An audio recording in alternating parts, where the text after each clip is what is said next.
is a lifestyle.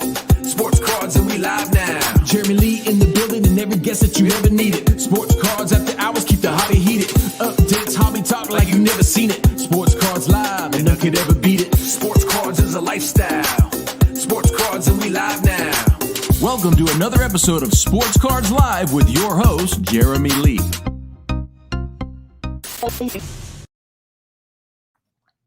What is up, everybody? We are back. We are back for a special episode right now.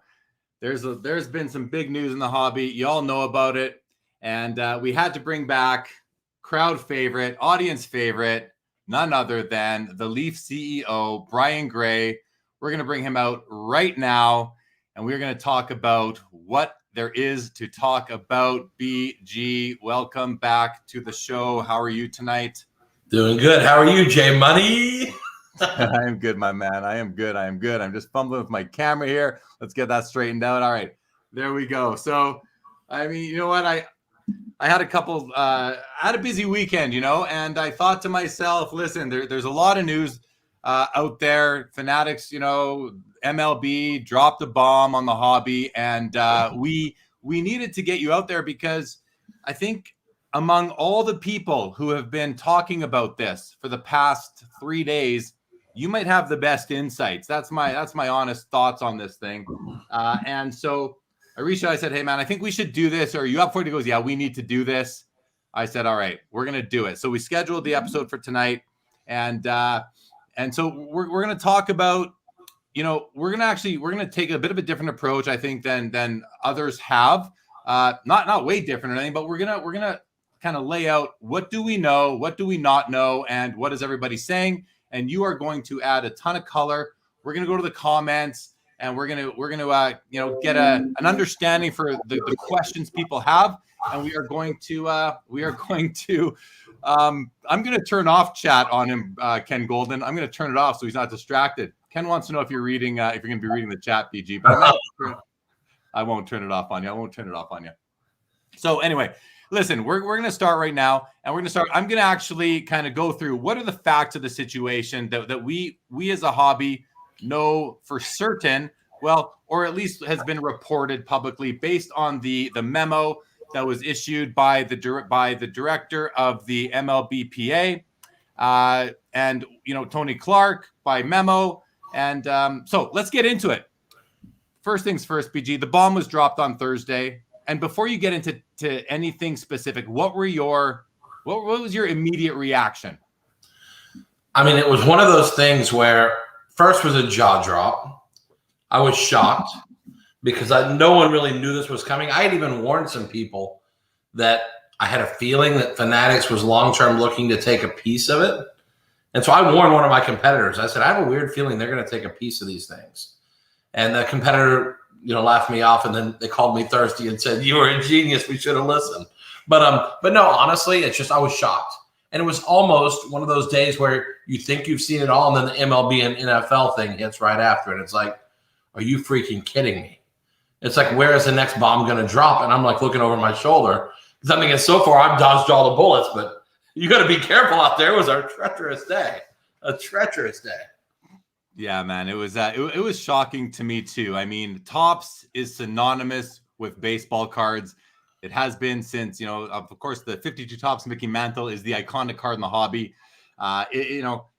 It shocked me as well. So let's start off by just letting everybody know, because I mean, everyone's heard about this, but has everybody gathered an understanding of the facts of the situation? So let's lay out these facts to start. While I'm doing that, BG, you know them. You can read the chat if you want. But first things first, and it's important when we go through these various years and dates that people understand that there's to produce sports cards the way the hobby wants them. The card company needs to receive 2 licenses, one from the Players Association and one from the league itself. So keep that in mind. We know that Fanatics is going to be the exclusive licensee for baseball cards. We know that they've also signed deals with the NBA Players Association, the NFL Players Association. And along with those 2 entities, along with the MLB Players Association and Major League Baseball, these will all have equity stake in this new legal entity that is going to be created by Fanatics. So it's not actually Fanatics who's going to have these licenses. It's a new entity, a subsidiary, I'm assuming a subsidiary of theirs that will have this license. So the current MLB and Topps deal, it was renewed in 2018 and it expires in 2025. The Major League Baseball Players Association deal with Topps and Panini has one too. From a Players Association perspective, these are both going to expire at the end of 2022. So there's actually a bridge period there where Topps where Topps has MLB but not the PA. So and Brian, you're going to create some color around that for us. Yeah, I mean, there's a couple pieces here. First, Topps' PA deal was never like a PA deal. Like when Panini did a PA deal, it gave them the rights to all those players. But Topps has always worked in a grandfathered situation, which is why Bowman, they were always able to put Bowman in their products when other companies couldn't use the prospects in their major league products. And so really they continue to sign all the players individually anyway. So there's even a greater overlap because the players sign 4-year deals typically, and those don't expire until 24, I don't think it is. So they really have 2 extra years of PA, but not PA. So they can't put the pretty little guy swinging on the back of the card or whatever the logo is for the PA, but they can still use the players. So when people think they have 1 year left, that's hogwash. I'm pretty confident they have 4 or 3 more after this one. And then there's another question. This is so complicated. That's why this is such a mess. Because I think because of their grandfathering, they can still sign individual players to deals. They're not subject to the GLA restrictions that players would be subject with if they went with me or Panini. So I think it's way more complicated than people think, which is interesting because I really believe Topps can make cards until 26 under the way the system's set up. And then we'll speculate later about what comes after that, unless everyone's dream of them buying Topps comes to fruition quick. All right. Okay. So let's just move on just again to set the table here. The NBA Players Association and the NBA, they have a deal with Panini, which expires at the end of 2025. And then the NFLPA and the NFL's deal with Panini expires at the end of 2026. And as we have been told, Fanatics has deals with those entities, all 4 except for the NFL. They're sort of in limbo for now, or at least we don't know about it yet. And so Panini is going to continue to make cards until then, and after that, it's going to be Fanatics. We know that Topps paid the MLBPA $20.4 million in 2020 in licensing fees and royalties. So that's a big chunk of dough. But we have also been told by Tony Clark in his memo to the players that the Fanatics deal is 10 times the magnitude of any that they had ever signed before. So that's significant, Brian. What does that tell you? What does that where does that make your head go? 10 times. First off, at one point I announced that I had done the most lucrative deal for a rookie ever in hockey when we signed Jack Eichel. What is the metric for that? Even if it is 10 times any other deal, well, if the Topps deals were 4-year deals and it's 10 times the total size, then it really could be 2.5 times the Topps deal. You see, because the length could be, I believe the length is a 10-year deal. That's my guess. Because that was the deal that Panini did with football and kind of set the stage for the longer end of these agreements. So really, we don't know if it really is 10 times. I don't think they're paying $200 million a year. If they are, then they're not make a good fiscally responsible deal, obviously. But it may be $50 million they'll end up paying. You know, that's realistic. And maybe it's a 10-year deal. That's $500 million, where a typical Topps deal at $20 million a year times 4 years is $80 million. You see what I'm saying? So you don't really know. You don't really know how the deal's structured, but I would guess that they paid them a lot of money, and it probably is a financially favorable deal. And we'll talk later about if that matters or if they should have had other considerations besides money. Well, if I'm a Major League Baseball player and I received Tony Clark's memo, and I know how much I made through the PA for my image and all that, I'm going to expect 10 times that. So that's what I'm thinking as a player. But prepare for disappointment. Prepare for disappointment. You ain't getting 10 times. And I'm no player, so that's all right. Okay. What else do we know? We know that the Topps SPAC deal that they were going to go public through a merger with Mudrick Capital, the value Topps at $1.3 billion has been terminated. What we don't know is what that means for the value of Topps moving forward. BG, what do you think that does to the value of Topps moving forward? Not only that the termination of the deal with Mudrick Capital, taking it public, but also all of this news. Well, I heard two of my friends speaking the other night, and Ken Golden and Darren Ravel. And one of them was very sensible, and the other one was nuts. And one of them was Ken Golden, and the other one was nuts. So, I mean, when Darren Ravel said that Topps is worth $400 million, you can consider this right now an offer for Topps at $400 million. I have a group that will buy Topps for $400 million right now. There's no chance in hell it's $400 million. That might be the worst estimation since figuring out they could get around the iceberg in the Titanic. That was the only calculation that may have been worse than this one. I think realistically it's $750 million to $1 billion. And I calculate that by saying, based on this year, I believe they can make $150 million minimum the next 5 years. That's $750 million. And that puts, if you put no residual value on it, the present value of that is $600 million, $550 million. And to say Topps is worthless on that day is the silliest thing I've ever heard. But you also have to assume that if Topps is a standalone for the next 5 years, that $150 million is low. Because I'm telling you, the love for those products the next 5 years when people think they might be gone, and Topps' ability to ramp things up and maybe not care quite as much about the future as they do right now, they could make $250 the next few years. So if the number is Topps, if it's $4 to $450, please call me or email me at brian@leaftradingcards.com. We can get you a deal. We can get you an LOI in the next couple of days at $4 to $450 million. There's no chance in hell. That's the dumbest thing I've ever heard. Ken was sensible. He knows it's much more than that.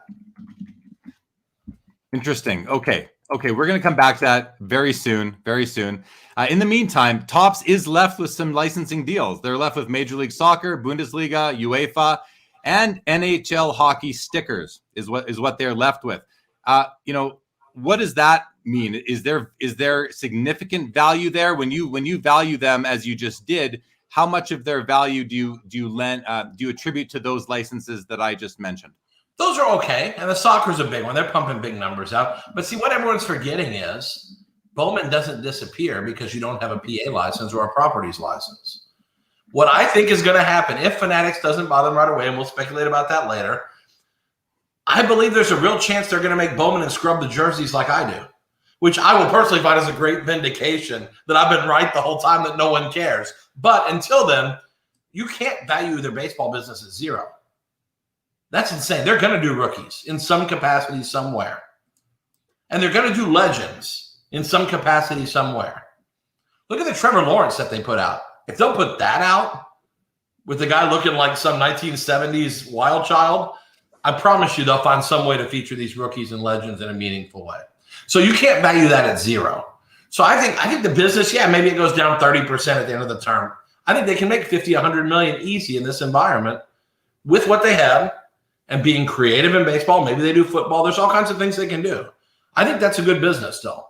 Like I said, I would love to have a chance to snack that baby up right now. This is to be panic selling at its finest. Okay.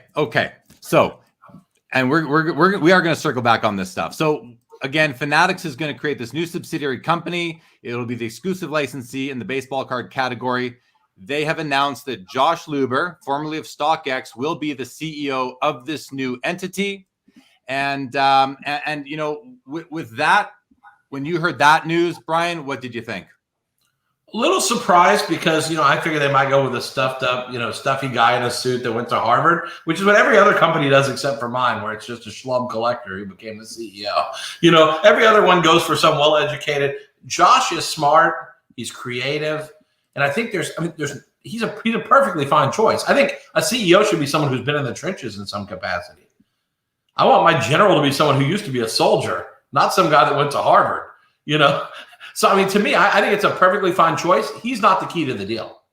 The key to the deal is he may be the wizard, the grand voice of Oz, but who's going to be behind the curtain pulling the levers and helping make magic happen? Are they going to hire the best or buy the best? That remains to be seen. But if they don't buy the best, if they try to do it internally, they will probably have a lot of bumps and bruises early on. But I respect, this is what's so hard. I respect every person in this equation except the leagues. I don't not respect the leagues, but I don't know them really. I just know they don't love me. But I respect Fanatics. They're really very good at what they do. I respect Topps. They've done a pretty good job with the brand for a long, long time. And I respect the hell out of Panini because I didn't think they were going to make it after 2 years. And sure enough, they crushed it. So like when you respect everyone in the food chain, this is really hard because not everyone's going to win. But I will tell you, I think it's going to be great either way for the companies. I think Fanatics will do the best they can do, whether they buy people or not. I think Luber's a perfectly fine choice. The key is going to be the support. Because if it's just Josh, then no one's going to win. You can make it just me. I'm not going to win if it was me running Fanatics baseball, whatever. No chance. You have to have a strong supporting staff. And with what they bid off, you got to have the best. Whatever it costs, you pay whatever it costs to buy the best. Yeah, well, they're definitely going to have to build a team. I think that pretty much goes without saying. And as you said, they need to really draft that team very, very well to run all these different projects that they're going to have to run. So it's definitely going to be interesting. And the other thing, I believe they've got some lead time here. They've probably got at least a year to sort of get their foundation beneath them and build out that team. And and then they're going to start layering on additional sports as these other exclusives come to their conclusion. So they definitely have some team. Let's talk about what we don't know. We've kind of talked about what we do know. What we don't know is basically everything else. And the hobby has been very speculative about what's going to happen once Fanatics kind of does take hold, once their licenses do kick in. So here's some of the speculations that I have heard about, and we can let me just read them all, BG, and then we'll go through them one by one. How's that sound? Perfect. Let's do it. All right. Topps and Panini will run the presses from now until their licenses end. That's the first thing. Make as much money as you can because your licenses are about to end. That's the first thing I've heard. I've heard that Fanatics is going to buy Topps and or Panini. I've heard that Fanatics will issue sub-licenses to Topps and or Panini. I've heard that Fanatics is going to take over distribution and eliminate the middlemen distributors. I've heard that sports cards are going to go direct to consumers, putting a threat to the existence of LCSs. I've heard that Fanatics is going to buy Upper Deck and issue Michael Jordan autographs. And I've also heard that Carvin Chung is going to be hired as the director of product development for Fanatics for the new entity that they will create to have these licenses. And as you mentioned, bringing back the best of the best. So those are the various things that I've heard. The last one, that's my speculation, among a few others, I'm sure. But those are the different speculatory pieces that I have heard about. So let's start with the beginning. The first one, Topps and Panini will run the presses. You did sort of allude to it a little bit earlier, not that specifically, but the money that Topps can make between now and the end of their baseball license. How do you feel about that speculatory piece? Well, I'll include that in a little thought process. If I'm, let's say, Panini today, Panini is a heavily marketing-driven company. They are the best. Topps is very good at getting PR places, but Panini is the best at the big picture of marketing. Now, some of that the leagues make you spend a certain amount. I don't know if people know that, but you're required to spend a certain amount on marketing. If I'm Panini, I spend the exact dollar amount I have to spend, not one penny more. They spend way in excess of that because they care about the industry long term and they're trying to grow it. You have to quit thinking about that now. Someone's just put the clock in front of you that tells you the day of your passing. Not their passing, but you know what I mean, the day that you no longer have all the rights you want. So the fact is, they're going to have to start thinking more short term. Do I think they're going to just be irresponsible? No, the brands are too valuable. The brand equity for everything else they plan on making after that. And there's some wild ones I'll tell you at the end what I really believe is going to happen, which is a shocker. I think they have to really be thoughtful of that still a little bit. So I don't think they're going to overproduce. I think you might see a little increase. I think you might see a little bit higher prices. They have to try to, and also you're going to see them using a lot more great assets the next 5 years because they're now not thinking that all this game use has to last for 15 years. Because they're not going to buy another Joe Jackson bat. So now they don't have to budget that bat out over the next 10 years. They got to budget over the next 5. So it'll be kind of like hockey. You saw a lot of great Panini hockey at the end when they put those assets out there and just started really loading stuff up with those assets. So there could actually be an improvement in the products. But I wouldn't be shocked to see some alteration in the behavior from both companies because, frankly, they just got hit over the head with a 2x4. And when someone does that, you regain your bearings and then you make a plan. And these guys are both very smart. And I promise you, they're going to find a way to maximize in the short term without harming their long-term brand. Because as much as everyone thinks going into number 2 that they're getting bought, I wouldn't count your chickens yet. So they may need those brands to stay strong and pure and not sell them out. Yeah, you mentioned hockey there a little bit. When Panini lost its hockey license at the end of the 13-14 season, they loaded up their product with all the memorabilia because they figured they didn't have any use for it. And you had some of the best products hockey has seen in that year between National Treasures and Anthology was loaded. So Prime was good. I mean, they had some great products. Yeah, we could definitely see that again. All right. So the next piece is or point is that Fanatics will buy Topps or a part of Topps, and or they will buy Panini. And I think when we say Panini, we mean Panini America. What do you say to that? I've had the pleasure of meeting Michael Rubin on one occasion, and what I can tell you is he's very smart. And I'm not even saying even past him. The people there are very smart. They're very calculated. And like any good poker player, you've sometimes just got to be patient and you got to pick your spot. I think there is almost no chance that a deal, and I heard this on the Ken and Darren's thing. I think there's no chance a deal is done in the next 12 months. No chance at all. Zero. First off, there's probably going to be some anger for a little while. And I think you're also going to want to see what's there. And when I tell you what I think is going to happen at the end, later on in this conversation, when we really get speculative, what I'm going to propose I think is going to happen, neither of them are going to sell. Neither of them are. The best candidate to sell, I believe, is Upper Deck. Because their business, pretty much, Fanatics is in a position to say, you do want to sell to us, right, Upper Deck? Because you know you're the last sport. We need to just push a little button and you're kaplooey. It will take nothing to blow Upper Deck out of hockey. Nothing. Because Upper Deck's paying so little money. That was the easiest of the 4 to get. They did all the heavy lifting already. Hockey's going to be a piece of cake. So they can hold over their head. If you don't do a deal with us, watch out. And so I think Upper Deck is probably the best candidate to be bought. I wouldn't count on Michael Jordan signing because I don't think he likes it. I don't think LeBron likes it anymore. I think you may see them sign almost nothing. I think they'd like to quit if they could, but they kind of feel some sense of obligation, so they sign a little bit. I think they'd rather not ever sign again. So if that's the only reason you want it to happen, that's a bad reason. If you want to see exquisite basketball made by someone who's, really invested in the industry, maybe that's a good reason. But I think they're the easiest to buy because they're probably going to cost you about $200 million right now.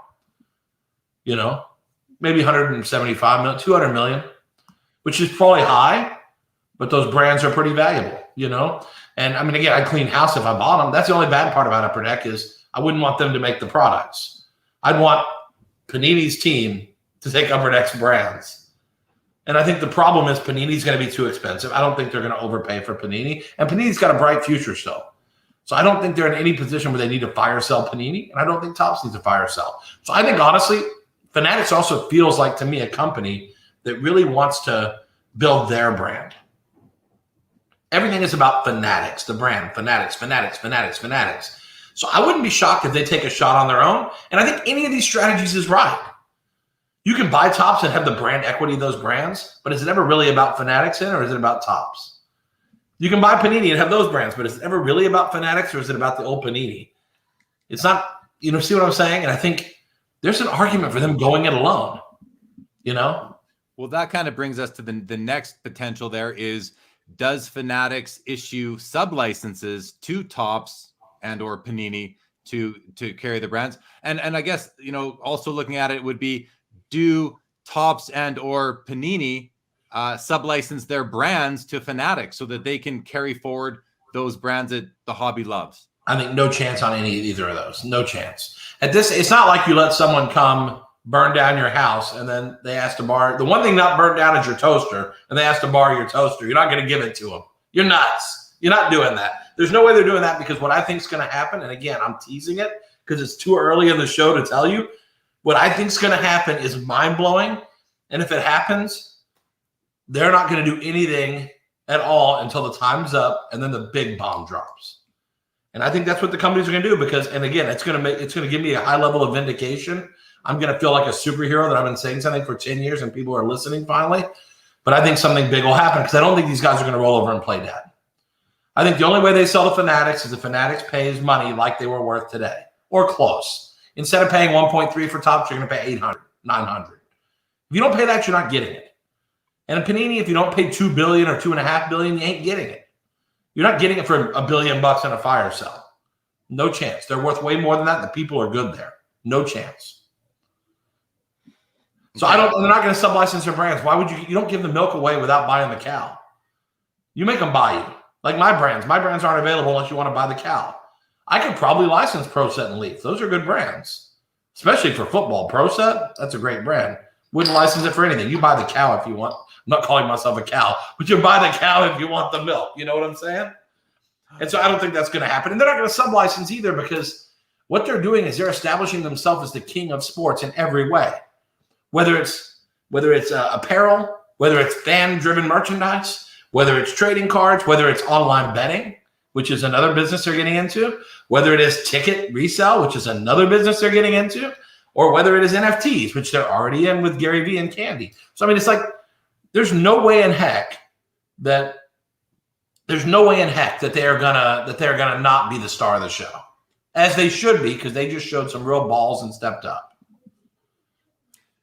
So, therefore, are you expecting them to come out with brand new brands that are going to become iconic and over the years have brand equity, like we have with, say, a Panini Prism or Upper Deck Ultimate, those sorts of things, or Topps Update, or all the brands that people love every year? Are you expecting that Fanatics will create brand new brands with new names and innovate to make them sort of distinct from these old brands, or do you think there will be some copycat brands? How do you see that playing out? I think again, there's very little total originality in our industry. Most of what can be done has been done. I know everyone keeps talking about technical achievement and such. Really, it's all taking things that are out there and varying them a little bit or doing something a little bit different. There's hardly any completely out of the box, minus NFTs, which was really out of the box. The idea of selling pictures on the internet, which we're about to start doing too. I can't believe I'm negative about it, but we are about to start doing it because people want it. I guess there's a little creativity out there, but I don't think they're not going to reinvent the wheel.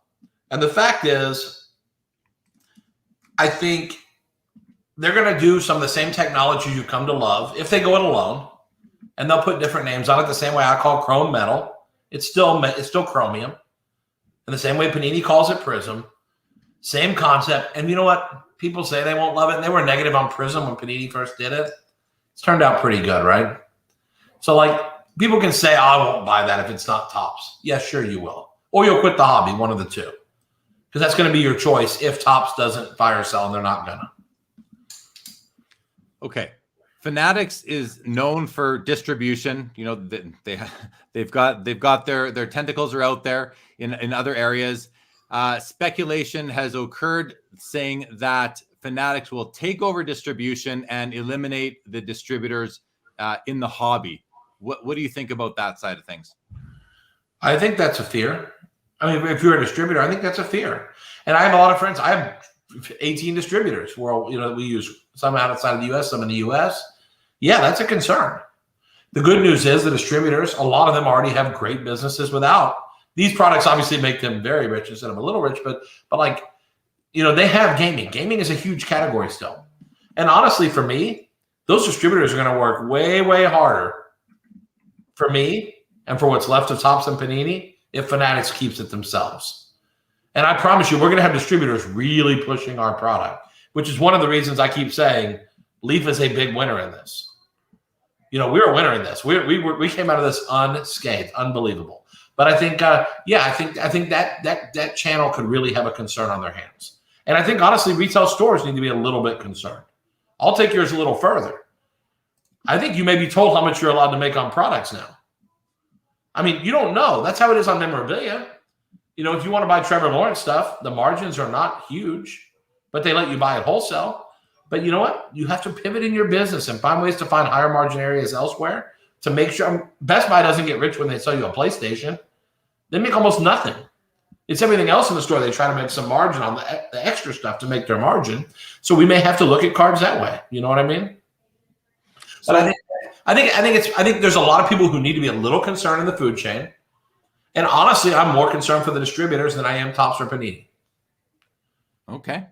So the message there is start learning how to adapt. Start figuring out how you're going to adapt. If The whole hobby, and that's probably going to be my industry summit speech to give you a preview is adapt or die. And you've heard it 100 times, but like this is serious now. Like the floodwaters are starting to rise a little bit. You have 5 years notice to seek shelter. If you don't do it, you deserve whatever happens to you.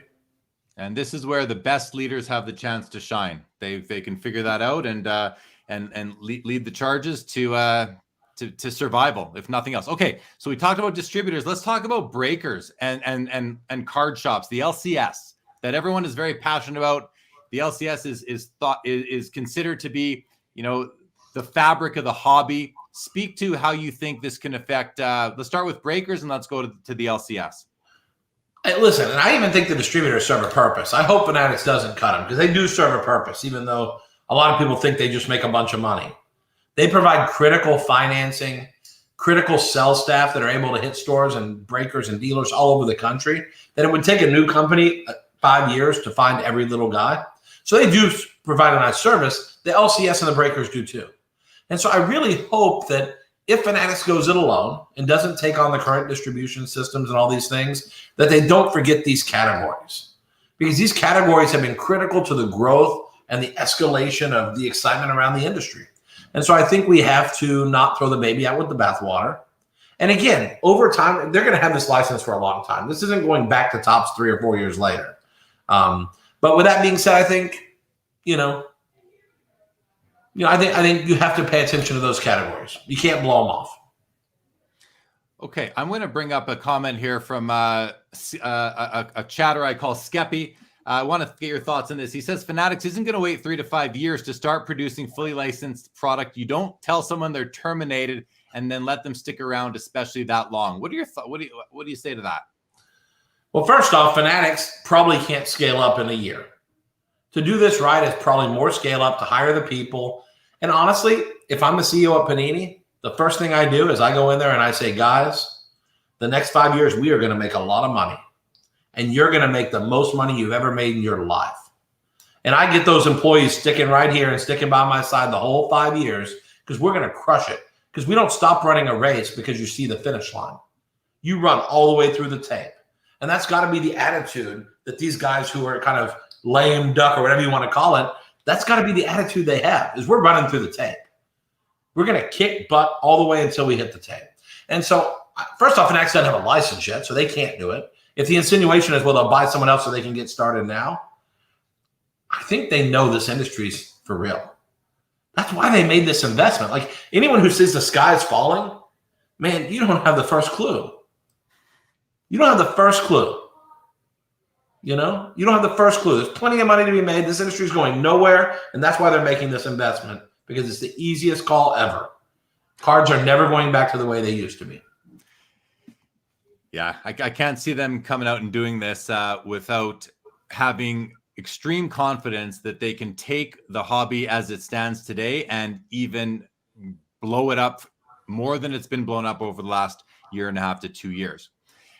So, we talked about the LCS a little bit there, but what about direct to consumer? We've already seen Topps starting to do that. We've seen Upper Deck does it. I think Panini does it as well. Leaf does it. Do you see the direct to consumer becoming a bigger part of the hobby than it is already over time? And this question could stand apart from the whole Fanatics news, but try to weave in the Fanatics news to your answer. Generally, yes, we've already seen it. That's the proof. But then you look who's doing this. This is Fanatics. They are masterful at finding the consumer. I mean, you think about it, just in apparel, they own like all these different sites that are all skins of Fanatics. So like it may say, Fans Edge, but it's Fanatics. It may say this, but it's Fanatics. You go to the Oklahoma Sooner store, but it's really Fanatics. So like they're a master of grabbing market share by being everywhere all the time.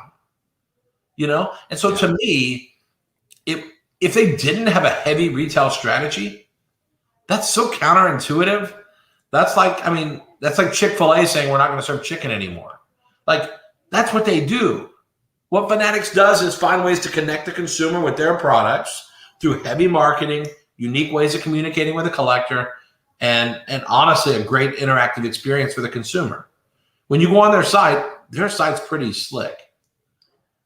Incredible range of products. They do so many things well. I mean, that's like one of the best things they do well. There's no way they're not going to make that a focus. And that can be a win for consumers. It could be a loss for consumers.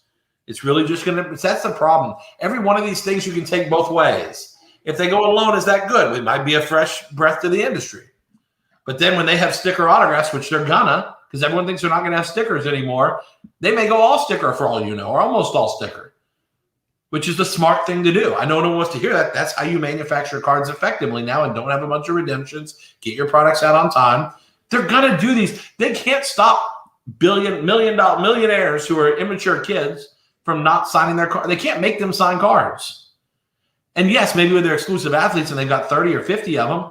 What about 500 or 1,000 or 1,500? You can't make them all sign. That's silly. So like anyone who expects everything to be fixed that's ever been wrong, I suggest another hobby because this is not the one. It's never going to be that way ever. So one thing they do great, though, is connecting the consumer, marketing their brand, and everywhere you look, it's Fanatics, Fanatics, Fanatics, Fanatics. And I think they do a great job of saying that, and that's why I believe they're going to keep saying Fanatics, Fanatics, Fanatics, not Tops, Tops, Tops, Panini, Panini, Panini.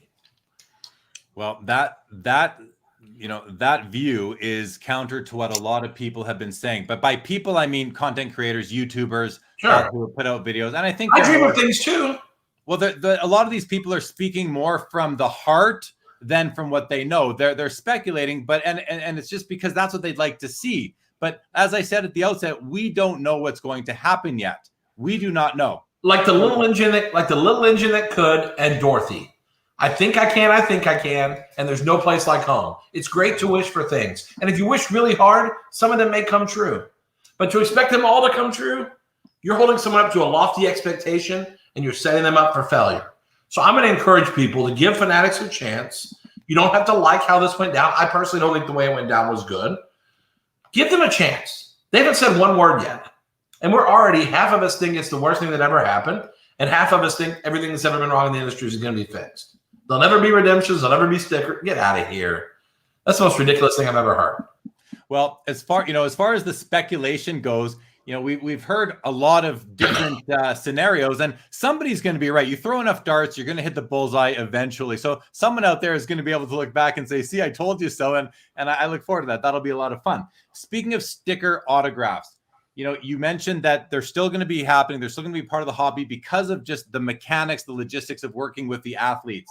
Nat Turner sent out a tweet, I think the day that the announcement was made, with his 4 kind of wish list items for the hobby. And one of them was no more sticker autos.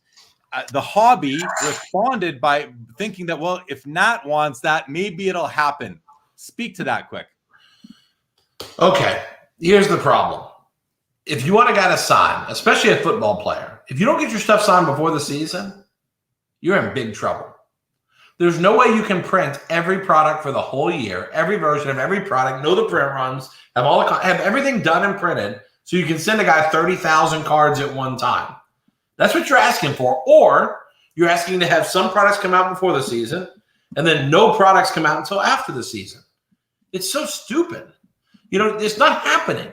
So, honestly, I'm going to go one step further and say, if I'm Fanatics on day one, I'm 100% stickers. 100%. Because you might as well set the expectation right and then surprise when you can do some extra special on-card content.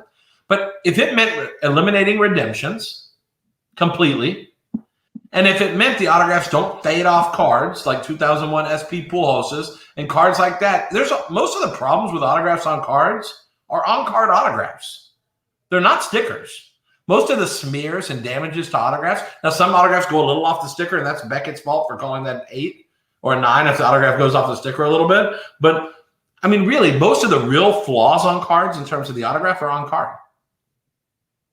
Most of the redemptions in the hobby are caused because of on card. So, you would fix a lot of problems by going to all sticker. You really would. This year's Metal Football was the first Metal Football we've ever come out with no redemptions. You say you'd fix a lot of problems by going all stickers, but you would you would take away something that the hobby has grown to love, myself included. You know, I'm a fan of on-card autographs. It gives collectors the feeling that the player touched the card, they put the pen to the paper, and it's a very important thing to hobbyists, so much so that Nat Turner put it on his wish list, and he spoke for a lot of people there. But it's a pipe dream, it seems like. So, you know, it would get rid of a lot of issues. It would eliminate redemptions, or to the extent that the stickers are all received by the company. But do you see a time when it is all stickers? I think certain athletes will be stickers forever. Because I'm telling you, I've had Giannis signed for me, but there's a lot of Panini stuff that's not getting signed. And part of it is you can't get this guy to sit down and do anything. So, like, you 100%, if he's willing to sit down and sign, you get as much signed as you can. Because you may not get it again anytime soon. And, I mean, we've gotten some autograph deals that no one else is ever going to get. Because we get the guy to sit down, we take a ton of stickers, and just know that that's it. When those are gone, we're screwed. And that happens all the time. So I hate it because that's like one thing. As a card purist, you don't think I like on-card autographs? Of course I do. I like the idea that the player actually touched the card instead of he didn't even really touch the sticker. If he's got good penmanship, he keeps his hand up a little bit. He didn't even touch the sticker. The pin he touched the sticker. So, I mean, it's not even – I understand the purist doesn't like that. The same guy that says, I don't want any player worn. You know who says that? People who don't understand what goes into the projects and into the cards. They don't understand that if you're making LeBron James exquisite in 2003-4, or not maybe exquisite, I don't know if exquisite was game used or RPA. I think it was RPA. But, like, those RPAs are the only way you're getting game used jerseys for those rookie year cards. There's no game used jerseys to cut up. So if you don't want to have the most iconic cards of all time having any kind of material in them, and you just want ink, this is what you get. And you know what? I think people make a choice. But you know what? As for as many people as say, I hate those player worn. Go look at unlicensed Trinity Baseball. Look how good those cards do. People like the patches because they're aesthetically kick-ass. And I think that's a piece of the equation. You can't ignore it. So yeah, we're going to lose some customers because they only want game worn. But guess what? More and more and more, that's not going to happen. I mean, I think Fanatics will do game worn where it's available. And maybe they won't do Terry Bradshaw player worn. Like, I have never done that. If I make Terry Bradshaw, it's game worn.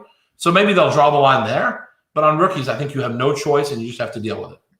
Okay, so sticking on the topic of sticker autos, because there's a great comment that I'm going to bring up in a second. You know, one of the things I'm looking forward to, just in all of the unknown, is the innovation that's going to come, whether it's from product, distribution, manufacturing, whatever innovation we're going to see. Michael Ham brings up the comment here. He says, why can't we change the way the stickers are used on the product or change the sticker? Do you think we could see something that kind of makes the hobby forget that they're stickers? Can that be innovated? Well, in a lot of products now, you'll see we frame the sticker box really tight, and it makes it look like it's not a sticker. You can see it's glossy still, but it makes it not stand out as much. We need to do better about doing that all the time. Instead of having a big wide open space where the sticker doesn't take it off, you see the outline of the sticker. If you really tightly frame it, you don't see the sticker as much. Now, with that being said, the problem with changing stickers is, what about the 100,000 stickers you have in stock? Now you have two sizes of sticker. So every time you design a set, you got to figure out, hold on, is Giannis a small sticker or a big sticker? Then what if you change midstream with Giannis and you have some old ones and some new ones? Then you got to say, well, we got to make a certain amount. It's just too hard. People have tried, like Upper Deck in the old days, tried to have other substrates signed. Like in the Aaron Rodgers Exquisite, they had him sign the little chips of paper that had the green and yellow background on it that they embedded in the card. So it was like a paper sticker. I think that stands out even more. I really do. And plus, you don't have flexibility. If you don't put it in that card, what are you going to do with the leftovers? You can't put that little chit in every other card. You know, I call it a chit, like a little whatever it is, cut. You know, that's the problem. And so I think again, these problems are very, very complicated. And trust me, if we could find a way to do all on card, we'd do it. It's not that easy. It just isn't.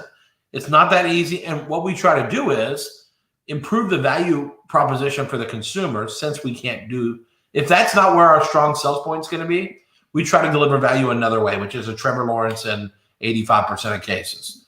We just figure that's the least we can do if we can't deliver it on card. Let's just put a bunch of them in there. So a related kind of topic, Wiz Collectibles says, what's going to happen to the redemptions and products that are released in the last year or two of manufacturing by these companies? Like, how long are those companies going to be on the hook? Or do you think that Fanatics would assume that liability? Well, here's the thing. First of all, I don't think they'll assume it. They shouldn't. The good news is this is as like a goodwill gesture to their future customers. Honestly, how could they if they don't have those cards, or they have to buy it from Panini? And that's a good way to see. Listen, if they buy Panini, obviously they'll honor those redemptions. I don't think they're buying these companies. I really don't. No, but they have to buy the cards, is what I'm saying. I don't think that's happening. I think what's more likely to happen is, and this is why I advocate, live with the stickers, because I promise you the redemption numbers could come way down before the end. Look what happened in hockey, and it wasn't Panini's fault. They struggled to get those last hockey redemptions back because once you're out of that business, it's very hard to get stuff finished. Like there's still hockey. I think there's still hockey redemptions out. Maybe it's not clean, and so it's just that's the negative part about this. But again, the companies have 5 years notice. Maybe in year 4 or 5, they're going to quit putting redemptions in of guys they think they have a very low likelihood of getting back. The problem with redemptions, just again, I always like to say this.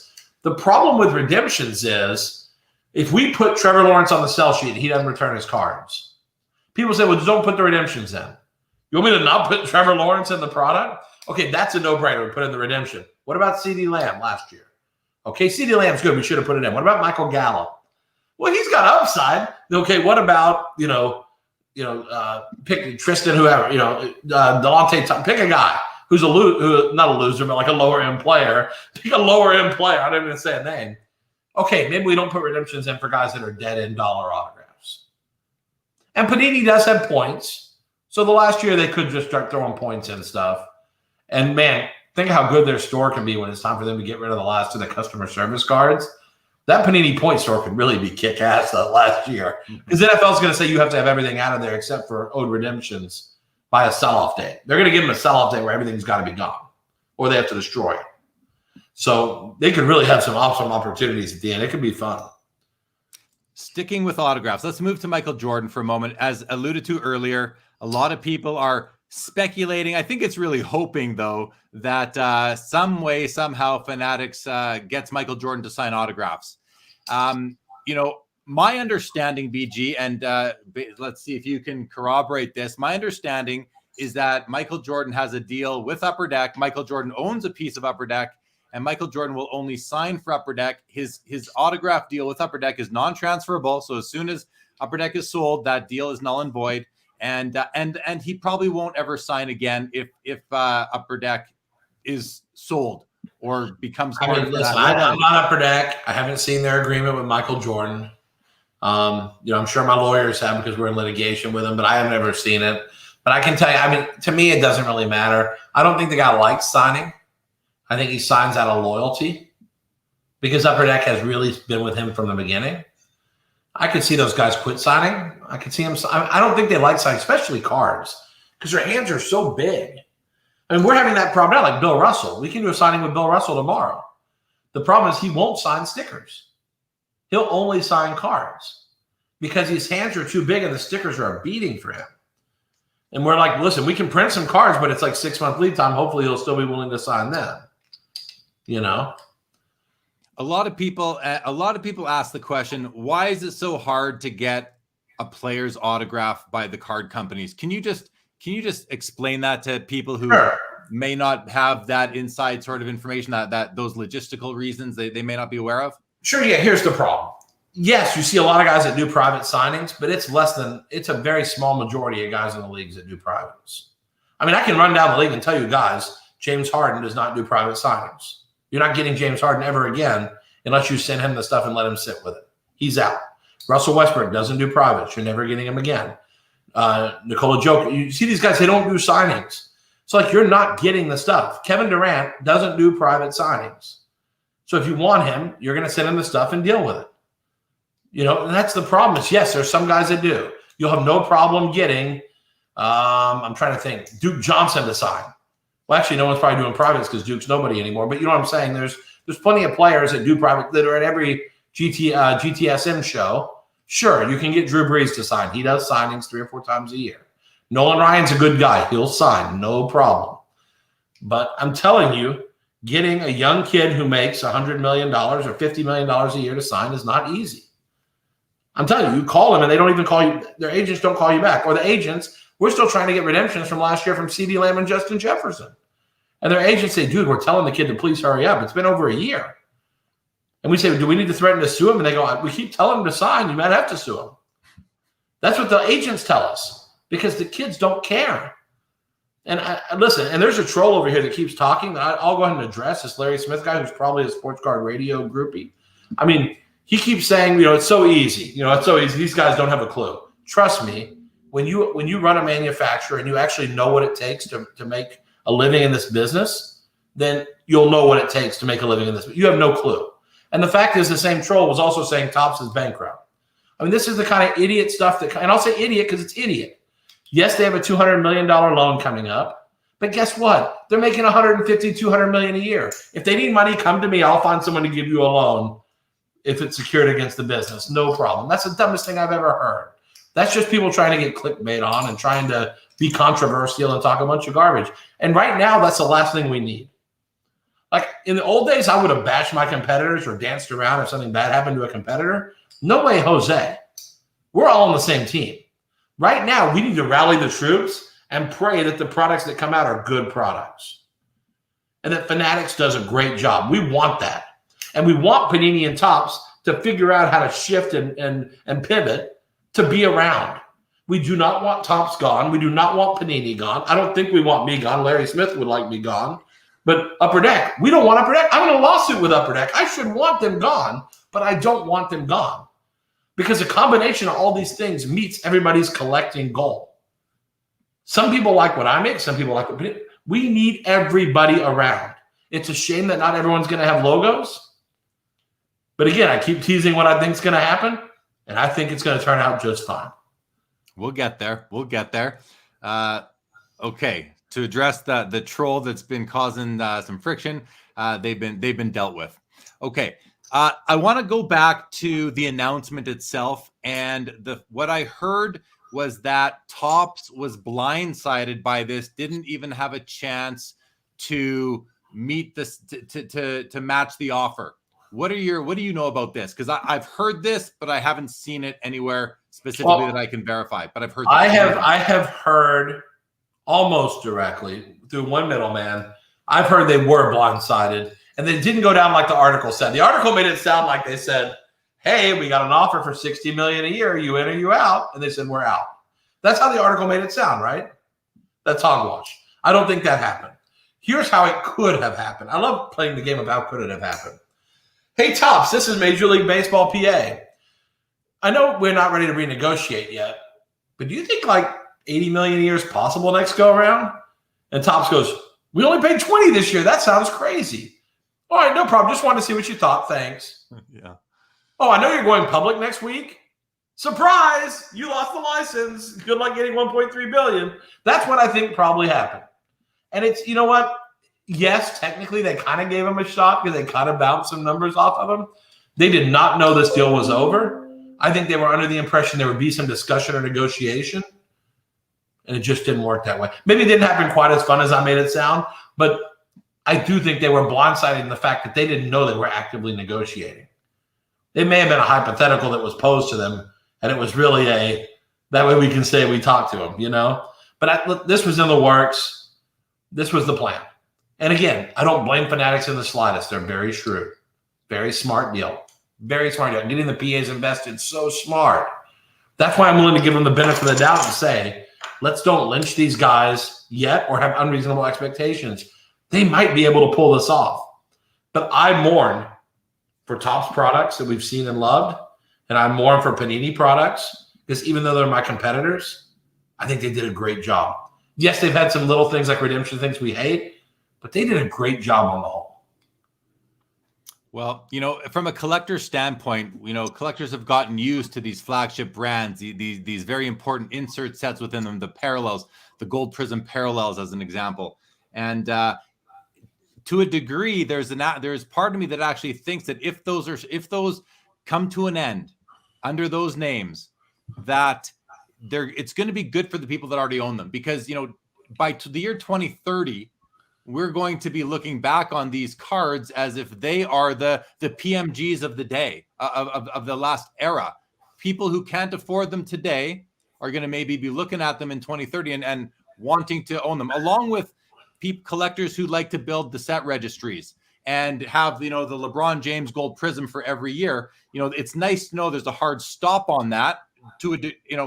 It's one perspective. It's also nice to know they're going to keep coming out, but some people will be like, okay, there's a defined amount of cards that I need to fill out this set, and then it's done. I think that could increase the value of a lot of the cards that we've seen produced over the last 10 years. Your thoughts on that? I told someone yesterday, I think two of the best buys in the hobby are colored prisms numbered of the rookie years.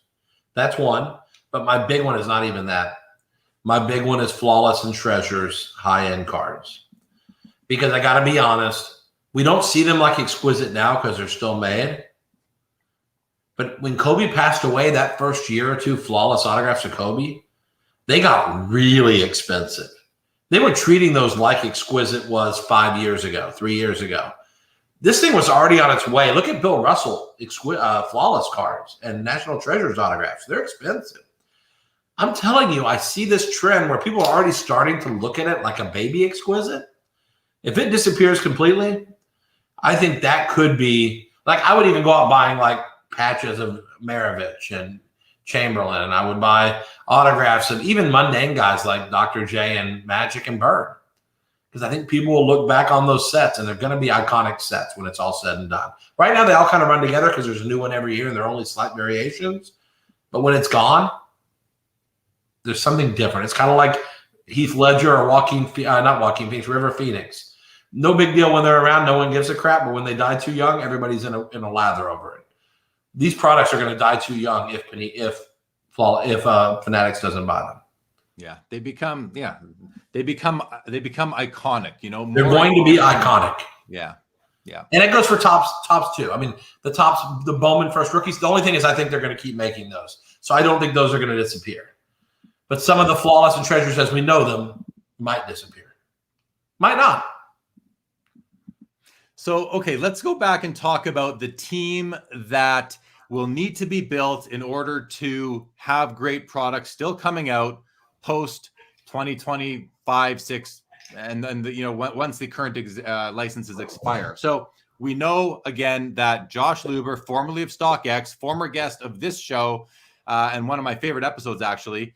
We had a great conversation, so everybody can go back and I actually encourage people to go back into the Sports Cards Live archive and give a listen to that episode with Josh, because he may have dropped the odd hint or two about Easter eggs. Yeah, he might have exactly Easter eggs in there. He might have put out a few Easter eggs as to what might have been coming. So, and I'm not saying that he did. I have to go back and listen. He might have. That's the beauty of an Easter egg. You don't know it until you, in retrospect, can find it.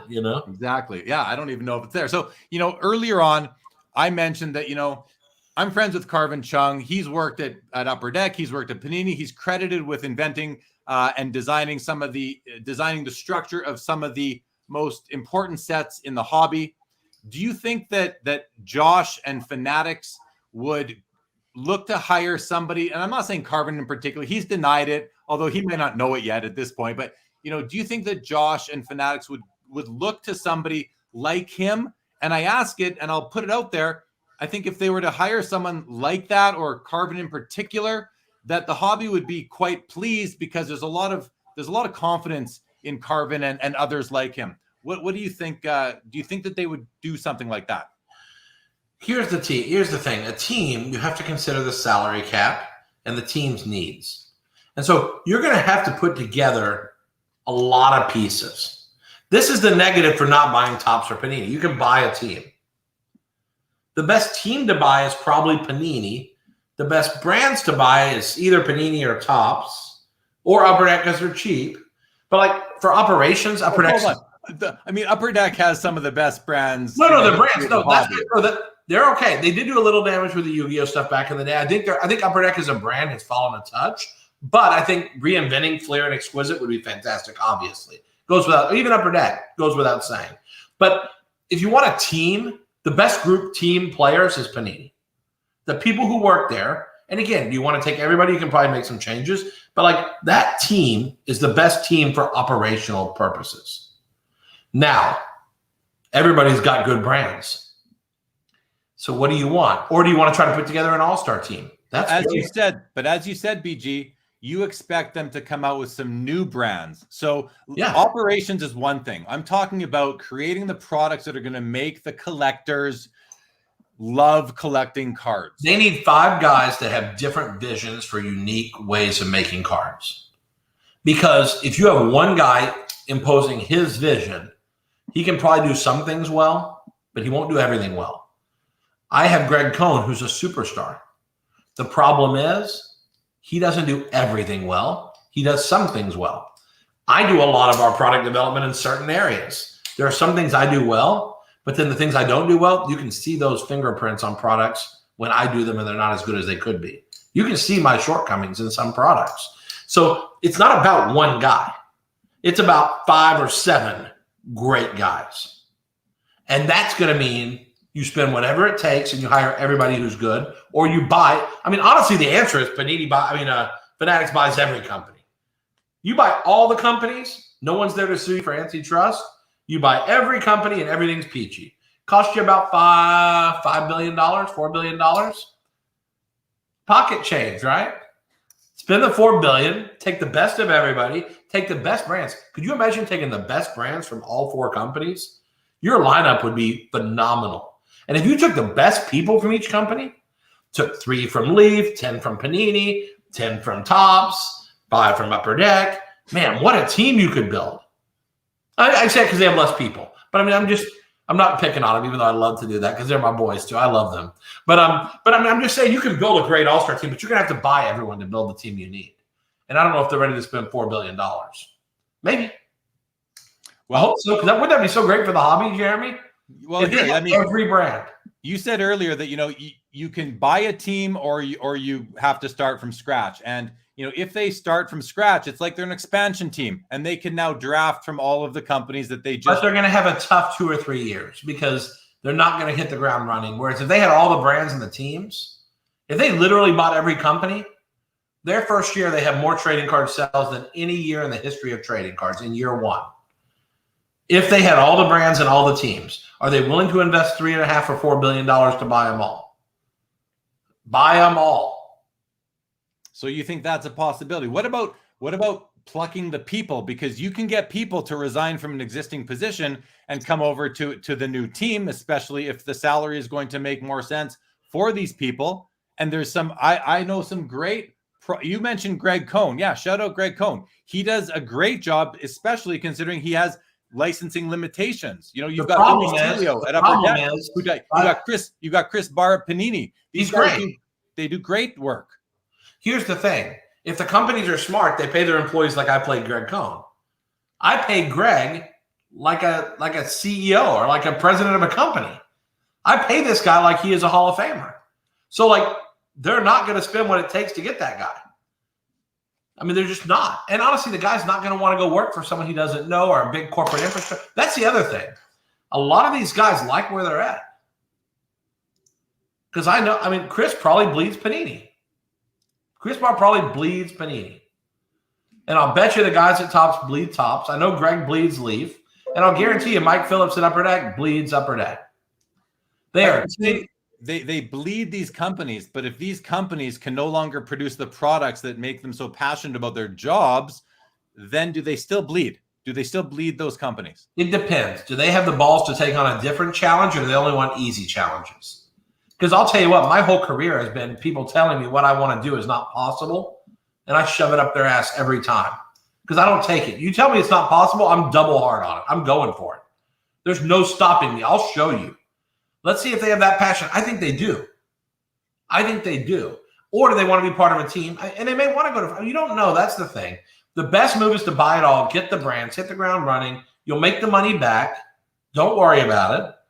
You got every brand. The hobby will hit new highs if all those brands existed in every sport.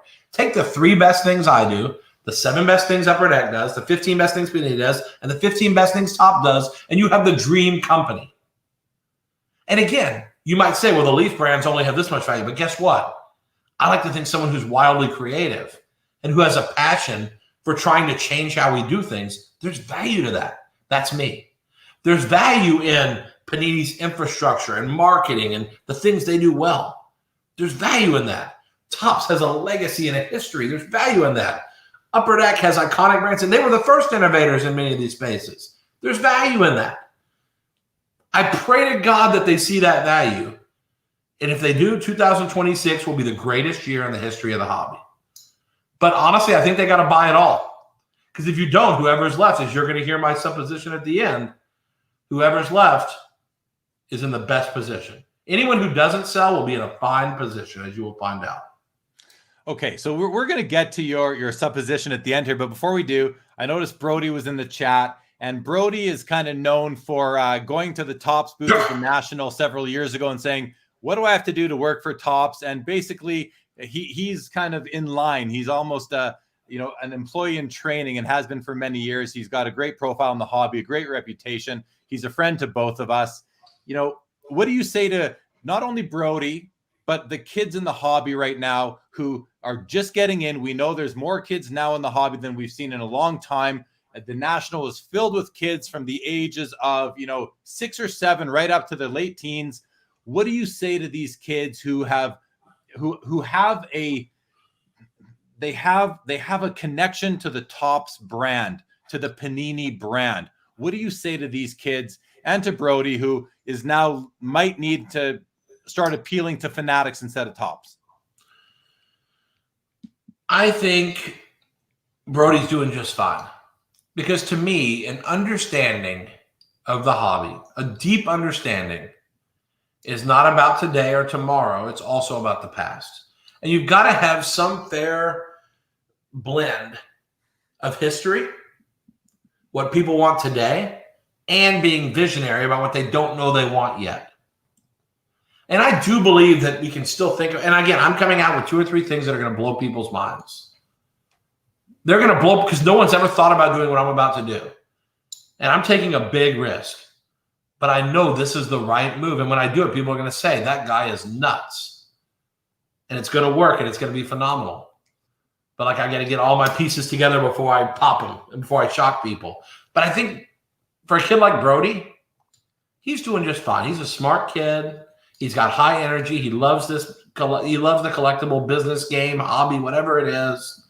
If he wants to work in this hobby, Brody, you give me a call when you're 18 or at 21 after college.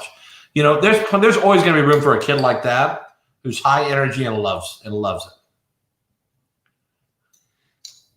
All right, what do you think? You've got some big idea you want to share with everybody? I mean, I'm ready for it if you are. Here's where I'm at. Okay, and again, I've told you I already believe Leaf is a winner in this. It's unfortunate because again, I'm not celebrating because I mourn the potential loss of certain brands. I've told you I believe Fanatics should buy all the noteworthy companies. If you want to leave Sage out there, I don't think Sage is going to make a difference. You can leave them. But noteworthy companies you need to buy. If you don't, I believe one of 2 things are going to happen. And they're both wins for Leaf. Which is why I believe this. I know it. Number 1 is the companies take my model. And you see the model that people have laughed at or criticized or been critical of or whatever for the last 10 years, and it's vindicated. When Bowman continues to come out with airbrush jerseys, when Panini comes out with airbrush jerseys, or they'll make NIL products for a few years, but if you think Fanatics is going to stop with pro stuff, I'm sure they're going to try to take the college stuff away, right? So, ultimately, they're either going to come my way, come to Papa, and do airbrush jerseys, which gives great vindication to what I've been saying for a decade, which is you can say the jersey is the most important thing, but at the end of the day, the ink and the player matter the most. And I'm telling you, if you think people are going to quit buying Bowman because they don't have jerseys on, it's airbrushed, get out of here. They're not going to. They can tell you they will because they don't want that to happen. But when the time comes, they're going to buy those brands. So that's option 1. Is they all use airbrush jerseys just like I do, and they're going to be successful at it. Or they just kind of crop it out like the Steph Curry rookie card. Or you find stuff where they're facing the wrong way or things like that. You know, like you're in the back of a swing and you see the name, but you don't see the logo. We all get creative, you know. But I think option number 2 is a bigger mind blower, which is everybody just puts the logos on their cards anyway. Now, case law, again, I'm an IP closet lawyer. And Paul Lesko, our buddy, our legal expert, will tell you I read every case. I study this. I have my lawyer write opinions for things that, I write opinions for things that I haven't write opinions for things I'm not going to do. Just I'm curious what their position is on it. Because it's what I have in the back of my head. So, I'm big on this. Here's the thing. 1994, Pacific Spanish Baseball. They make the cards in Spanish and use the logos without a license. Major League Baseball sues them, and it's like, uh-oh, big trouble. Pacific's going to win. So to shut Pacific up and not get the loss on the books, that the logos are okay, they give them a license. 2008, Upper Deck, my favorite company, writes a brief where they get sued by Major League Baseball that might be the single greatest piece of legal work in the trading card industry, explaining why you don't have to have a license to use the logos on the jerseys. Now, you can't take the Orioles logo and put it in the bottom, like on a Topps card. You can't do that. But showing them in an Orioles jersey, you can do. And without getting too legal, there's 2 sets of precedents. One is fair use, and one is work uniform that allow you to use these jerseys. You're allowed. Why has no one done that then? Well, first off, I'm the only idiot that would have benefited. Because the other companies can't ever test the law because they have a license from someone. So if Panini had tested it on baseball, football and basketball would have torn their heads off. If Topps did it in football, baseball would have ripped their heads off. So I'm the only guy who would have benefited from testing it. Why would I want to test it? I'm like number 2 in every sport. Like, I'm in a great position here. And if Topps and Panini quit making baseball and football over this, I get to be number 2 in every sport now. You think about that for a minute. That's a very strong position. If these companies are smart, what I do is you probably should use the logos and fight that fight. That fight's going to cost $5 million. That's it. Now, 2 years ago, that was a lot of money for me. Now it's not a lot. I could pay that myself now, no problem. But you get 3 or 4 companies that all use the logos. That's going to be a pretty formidable fight. It's going to go all the way to the Supreme Court. It will go to the Supreme Court because they're going to flip-flop rulings all the way up until it's finally ruled that you're allowed to use them. And if that happens, every league's licensing revenue is down the toilet forever when the Fanatics deal's over because those logos will mean nothing. No one wants that to happen. That's option number 2. Option number 3, which I hope is not the case. I hope that if Fanatics does go in on their own and doesn't buy the other companies, I hope they allow the other companies to compete in a fair way. Because if they use their monopolistic position to harm the other companies beyond just having the licenses, this will be the greatest antitrust lawsuit in the history of the hobby. Paul Lesko will have to quit his job. There'll be so much to write about this. And Fanatics is not a company that needs to do that. They don't have to be predatory. They do a great job at the things they do. They'll do their job well. So I don't think it's going to come to that because I don't think they're going to act in a way that's illegal or predatory. So I think most likely option 1 or 2 happens. Either Topps and Panini come to BG's way of doing things, and suddenly, instead of being a heel, I'm a hero who called it like Nostradamus, or number 2, they use the logos and we have a big legal fight, which I don't really want to do that either. Because honestly, I'm past all. I used to love lawsuits like it was fun. This isn't fun. Upper Deck wore me out. It's not fun anymore. This is horse crap. We make plenty of money. We don't need that crap. So, but I think any of those 3 scenarios could happen. And they're all very interesting to watch, but none of them are really great for the hobby. Maybe them doing airbrush stuff is good for the hobby. That's probably the best good for the hobby answer. Or challenge the logos and let's go to court. And then with no rules, everybody can make cards. How great is that? I'll go one further. I don't think you need a license to use the player either. How about that? Because if you have a cover of SI Magazine, you can put Albert Pujols on it with no permission. So why is that cover any different than a trading card? If the trading card has biographical and newsworthy information on the back, it's media just like the magazine. Don't believe me? Who would have said the internet was media? Like when the internet first started, if I had told you, well, there's this place in cyberspace that's like a magazine, you would have laughed at me. You said, no, a magazine has pages. But now we consider TMZ a protected First Amendment source. Trading cards are exactly the same. So I'm telling you, there's like 50 roads this could go down. The best road is Fanatics buys all the companies. They're going to get a little bit better deal than they would have otherwise because of the circumstances. And on day one, they hit the ground running. Fans are happy because all the products they love are back. I mean, it's a great situation. I don't think it's going to happen, but that's the best case situation. So anyway, I gave you 4 or 5 possible routes it could go. And it's like the movie Clue. Have you ever seen the movie Clue? They had like 6 different endings. And depending what theater you went to, you saw a different ending. I wonder which ending we're going to have. It's going to be fascinating. But it's probably not going to be the one any of us expect. That's the beauty of it. How about that? Was that a whole bunch of stuff thrown in 2 minutes or what? Yeah, I mean, it was, but I'm going to, no offense, but you didn't blow my mind. Like I was expecting something even bigger. Like You think these companies using the logos without permission isn't a big deal? No, it's a big deal. But I don't know what I was expecting. It's a big deal, but it's when you think about it, it's kind of an obvious alternative. So, it's not really obvious because these companies have never, ever gone against the leagues in any way. They've stayed I'm the one that like walks the tightrope where it feels like I'm going to fall in an alligator pit every 2 minutes. These guys don't do that. They play it pretty safe. They really do. I don't play it safe. I know what the law is, and I tread that line so carefully. I really have to like make sure that I'm not dizzy or I'll fall in. But I'm telling you, I think any of those options are drastic. An antitrust lawsuit where I team up with Topps, Panini, and others, they're not going to do anything to deserve that, so I don't see that being an issue. But like, what if they were heavy-handed and tried to wipe out the competition after that? That would be amazing to see strange bedfellows like that, wouldn't it? That's intriguing. Seeing these companies that have been saying for years that airbrush cards don't have value, only buy the logo, seeing them come to the dark side, these are epic things. Like if Topps does that, that is like earth-shattering because that has not been their corporate culture today. Not at all. No, so there you go. So not as exciting as you wanted. I could have said I'll turn into a rabbit and dance around and put spells on people, but that would have blown my mind. I don't have anything more to say. That's all I can come up with. That would have blown my mind. All right. Jordan Hudson, yes, I did. And yes, you did see me do that. That is correct. Craig says, Brian, so what's the most likely scenario out of all these things? What do you believe is the most likely? I think the most likely scenario is I think scenario 1 or 2.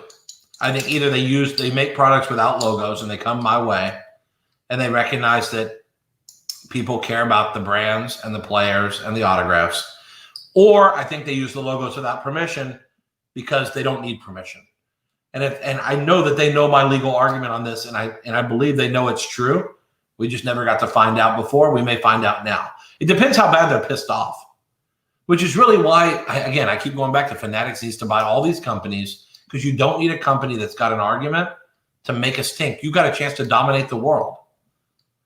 Dominate the world in a friendly way instead of as an overlord, and they can do that. They're a good company. They can do it.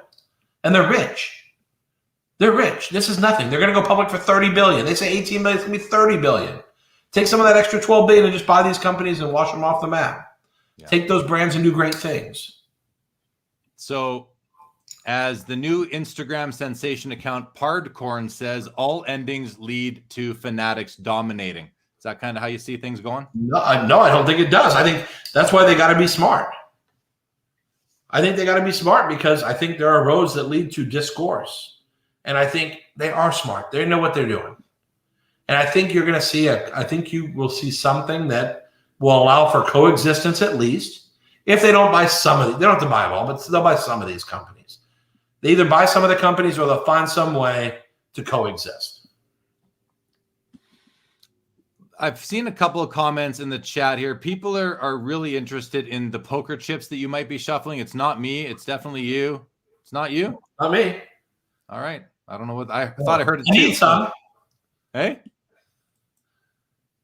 The only chips I'm counting are the ones I'm gaining from this maneuver here. Okay. I mean, I don't really have anything else to ask you at this point. I'm going to scan the comments quick. There are some good here. This one is I think is just a ridiculous idea. But DR says, what do you think about a card company creating a home printing system? Sell me the home printing system, the card stock, the ink, and the software to design my own. Oh, I get it. If you're just designing your own card, I think that's an okay idea. That's a creative sort of thing. What I thought they were getting at was print your own cards from the card company in like a 3D printer. Yeah, no, I mean, listen, I think there are guys already printing cards at home. The problem is they're infringing on the rights of other companies and doing so, and athletes. That's the important. Look on eBay. You'll find a whole bunch of homemade printed cards that are garbage. Overtime, where did it go here? Overtime Grading says, I'm worried about one company controlling the whole industry. Your comments on that?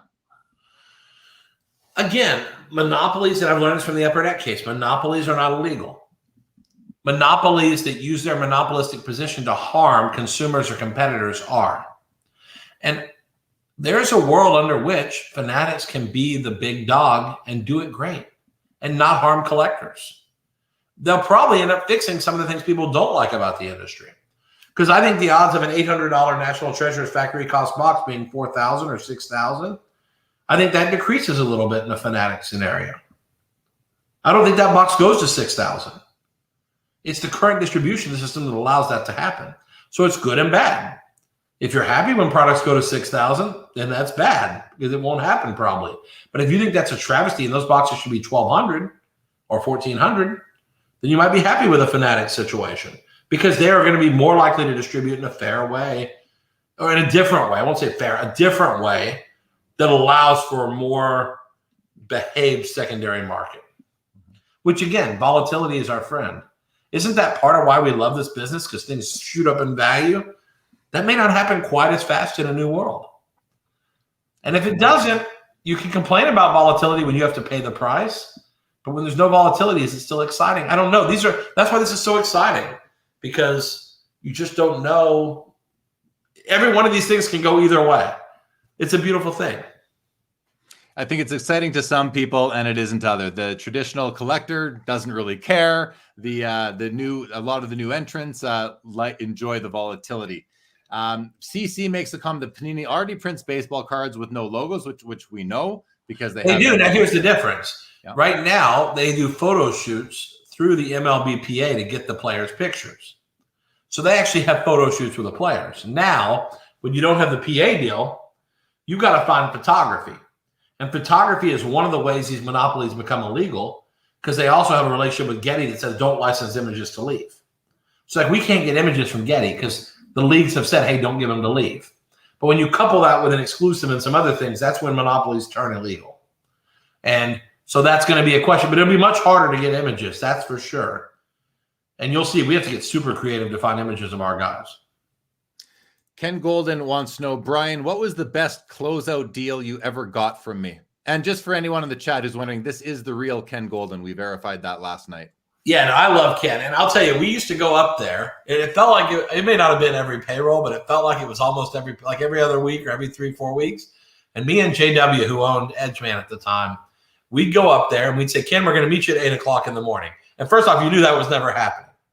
Because at 8 o'clock in the morning, Ken hadn't gone to bed yet.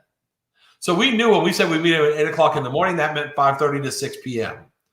So we'd go stroll through with security through the scoreboard warehouse and make notes all day of all the things we wanted to buy, and then we'd come in and buy stuff. But we bought a few doozies. But the best one ever was probably we bought one trip. I think we bought 3,000 or 4,000 Aaron bats and 4,000 Mays bats at like $40 a bat. No, I mean, if you know what Willie Mays bats are worth, we paid like $40 a bat. And we bought like 4,000. Because, I mean, Ken was whipping out memorabilia and numbers that no one has ever seen in their life. No one's ever seen these 4,000 Nolan Ryan baseballs, 3,000 Nolan Ryan, and it was nothing. Like, we didn't even make a dent in their inventory back then. We take 3,000 on our they had 18,000 there. What's the big deal? Peel off 3,000 for Edgeman. That's crazy. Crazy. But I mean, those were the great glory days of the business. And I'll say one thing. People like Ken paved the way for people like us. When I say like us, like Leaf, because he was classic. Yeah, that was a break the rules, not break the rules, but like stretch the limits kind of company. I think that's why I've always considered Ken a friend, because I'm very much the modern day version of what he was back then. I'm just having to like take it up a whole new notch to compete with the new market. But yeah, we had some great deals back in the day. I loved it, and those were beautiful.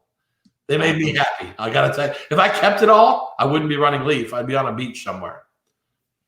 All right. Rock Latex makes a very good point. I like how BG held his hands up to show he had no poker chips, but he could just leave them on the desk and nobody would know. This is what's on my desk right now. I got this, and I got a phone.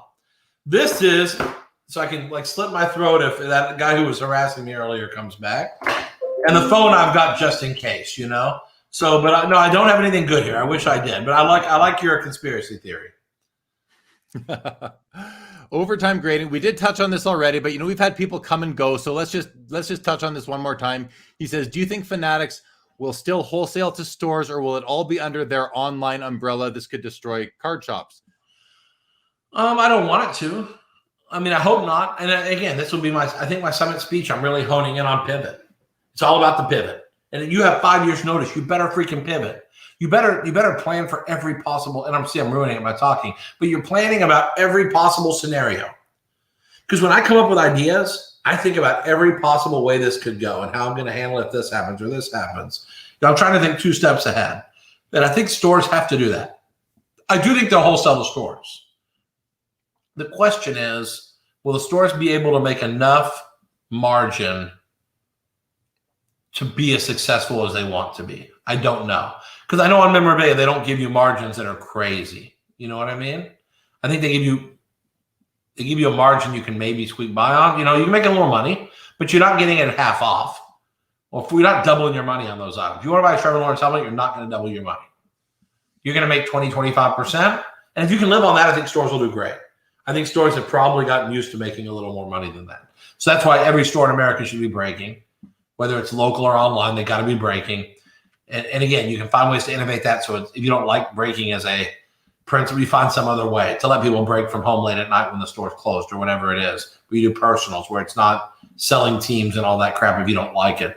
But we just got to find different ways to do this. And I think the stores can make it, but I think there are going to be a lot of stores that don't, because they're not going to pivot. Because guess what? We've been doing stuff like this 100 times and people don't always pivot. Not everyone does what they should do. And those guys will be a casualty. The good news is the people opening stores are the smartest group of people that have ever opened stores. These are the smartest, the most they're the most polished, intelligent, smart people that are coming into this industry with money, opening stores.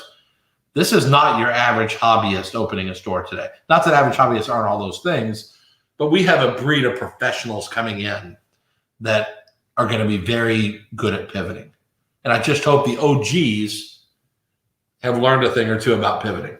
Yeah, that's I agree with you on the card shop part. There are some ones that have been around for a while that do have that have just been challenged to really keep up with the times and technology. But a lot of these new ones coming in, they're embracing it. They're some of the real younger, motivated and ambitious people who are coming in and opening stores have done a great job. That's for sure. So I guess time will tell. All right. We are at the 1.5 hour mark, Brian. We've had great viewership. I want to thank you for joining. I want to thank everybody in the chat, all the viewers. Welcome. If you're new to this, if you're new to Sports Cards Live, I do welcome you. If you're not yet subscribed to this channel, please go ahead and do so. Greatly appreciate it. Lots of episodes coming in the future, several in the backlog. So lots for you to catch up on if you want to go back and take in about, 400 hours of content that I put out there so far. If you do, I recommend watching it at no less than 1.5 speed. Mm-hmm. Brian, parting words, what's your time like? Are you good for a couple more minutes? I'm good. People can ask questions or we can chat, whatever. I don't care. Yeah. I don't care about the topic, whatever y'all want. Okay. Yeah. Let's do that. We're not going to wrap. It felt very unsatisfying being done after 1.5 hours. It's like we just got through the introductory stages of the fun, you know? I know, man. I know. But you know what? It's Sunday night. It's late. It's not like you've been talking every day on here or anything. No, exactly. No, we can do it. We can take a few questions. We're not going to go for much longer, maybe about 10 more minutes or so. While I watch for the next question that I'm going to bring into the show, I just want to thank I want to thank you, BG, for your time tonight on short notice. I want to thank the chat, the viewers. Amazing viewership lately. Again, I appreciate all the subscribers, appreciate all the nice comments, all the support the channel has received over the last several months. It's been just outstanding. So I'm very, very grateful. It's the audience, it's the chat that makes this. If Mike Fruitman is watching, I hope I did you proud tonight, Mike Fruitman. I know you had a special request. I believe I honored that tonight for you. Yeah, you did. I did, didn't I? I did, yeah. So all right, let's see if we have you know what, Brian? I had one question for you. So while I'm waiting for a good one from the chat, I'm going to ask you this. Not a good one, but one that I want to use. If you could send one piece of advice to the team we know at Fanatics so far for sure is Josh Luber. If you were going to spend, I don't know, for all I know, you have spoken to him, but if you could send him one piece of advice for this mission he's about to embark upon, what would you tell him? I mean, honestly, and this is not a collect your popular opinion, and it kind of fits in with something someone just brought up in chat about leadership. Yeah, I like at this that stage, what you have to do, and I've learned, because initially I was like the wind. I was like a flag in the wind. Whenever someone would say something, I just suddenly shift my opinion. And I start, every time someone suggested something, I try to integrate everything. And then I realized that I've got to have a clear vision of the plan, where I want to go, what we want to do, and then incorporate people's feedback in ways that are practical and really applicable. And I think Fanatics is going to have to decide which direction they're going. I've given them a few ideas. I'm sure they've already know what they want to do. They probably have a long game to wait this out and see what happens so they can have more information in their decision making.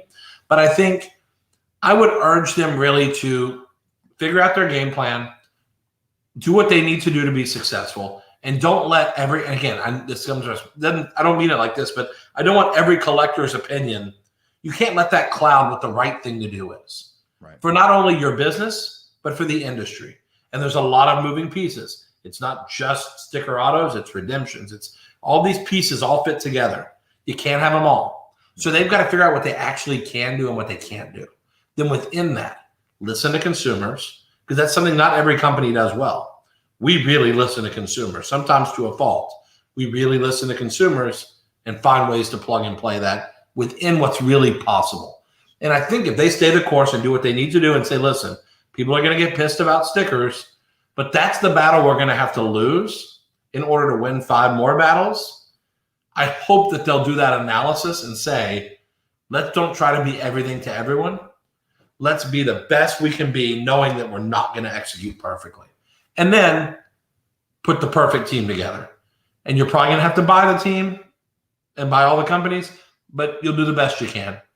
And if you have to build it one piece by one piece, it'll take you 2 or 3 years to get up to speed, but that's okay too. You're going to have the license for the next 20 or 30. Don't worry about it. Okay, take a second and address DR's question about, like, how have you developed your leadership style over the years? Because I was terrible. When I first started, I was a bull in a china shop. I knew the best on everything. I was perfect, and I had a vision for what I wanted to do, and my employees were instructed what to do. There was not an exchange. And I learned, and again, I've gone through a whole personal change in my life. I treat people very differently now than I did 10 years ago. I mean, I literally love people. Not because they're in my circle or I have to love them, but because they're people. And so, I mean, even critics of mine, it's not like I hate them because they're dumbasses. You know, I still like them. It's okay. Like some idiot in the comments, I mean, thinks I'm the CEO of Beef. What a I love you, but you're That's the dumbest thing I've ever heard. But I have no problem with a guy trying to be funny. That's great. That's great. But it's stupid. But anyway, I mean, I think generally I start listening to people. Not just what I think is the perfect way to do it, but what my people think. What the collector thinks. And when the printer tells me, Brian, what you're trying to do is not smart. You're going to screw this up. You're trying to do something technology-wise that you can't execute. And I used to say, just do it. And then the cards would come in and they wouldn't be what I'd want. And I'd be like, oh, crap. And half the time I'd throw them away and just waste the money. But I finally started listening to people. That's a big change, to learn how to listen to people. And you're not always right. I'm very strong in my opinions, but I'm not always right. And once you start caring about your team and caring about people, you're in good shape. Was there a moment or a catalyst that when you changed your style from just barking orders to actually listening and collaborating? See, and it's funny, it has nothing to do with business. Our family, we got into a program where we took, like, there'd be like families that were having troubles and they needed a place for their kids to stay for like a day or two. So we took these two little kids in. They were 7 months old and 2 years old, 6 months old and 2 years old. They were coming to stay with us for the weekend. And they lived with us for almost a year because the mom and dad needed more time to get their life together. And I totally changed my whole life then. The whole way I look at people and things changed because I used to be a bull in a china shop. I really only cared about doing the things I thought I needed to do for my success and for my well-being. And it was all about me. And then when I realized to start caring about other people, that included the people I do life with, my team. And that changed how I led in my office. The way I lead my family changed because I was no longer the center of the family. It's my family. And then the way I treat customers and collectors when they call me screaming, the way you interact with them changes forever. So it's so funny. It's nothing hobby related. It's just an attitude shift on life. And when you can plug and play that everywhere, that's great. And Ken Golden doesn't buy the new kinder, gentler me. There's a time to be a bulldog, but I'm still a softie. I'm still a softie. There it is. He's not. I buy it. I mean, I've hung out with you plenty. You're a. I still play to win. But not at any cost. No. And I'm not going to crush people for sport. And I remember the first year I did the summit, I got up there and I reamed. I tore Panini a new one. That's the show where I cussed and I got banned for a year because I cussed on the stage during my speech. And it was a great speech. If you watch it on YouTube, it was a legendary speech. But I learned sometimes you don't have to be a bull in a china shop to be an effective communicator and to share your vision for how things can be better. I didn't have to do it at someone's expense. And I'm really ashamed of how I did that at their expense. There was a better way to do that. So who knows? All right. I appreciate that. It's really, it helps us get to know you a little bit better. Let's go to Anthony George's question. He wants to know, what was the most expensive item you've purchased to make cards out of? I mean, really, I think the biggest things we've ever cut, I think we bought an Orr jersey for $75K. Bobby Orr? Yeah, Bobby Orr gamer. I mean, the Vezina pads were very expensive. They were bought before I got there, but that might be the single most expensive piece. But, as far as cuts, I tried to buy a Steve Jobs cut in the R&R auction, and I was the underbidder because no one's ever made a Jobs cut before. I thought that would be sick. It'd have been like a $50K card, but we couldn't get it. So I'm cutting up a Steve Jobs worn jacket.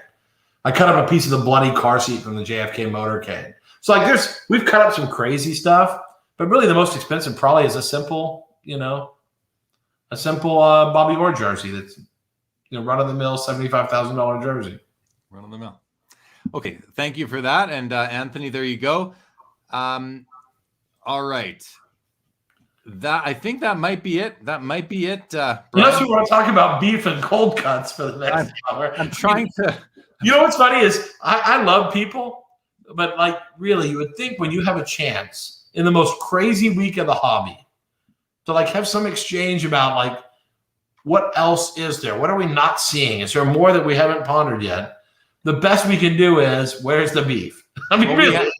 We've covered a lot of ground. We have. I was more commenting about these last few porn cobs or whatever they're called, card porns or porn. What are they called? Bill makes a comment. We've been here for almost 2 hours. People are getting hungry. They got food on their mind. There's nothing wrong with that. I still love everyone despite the humor.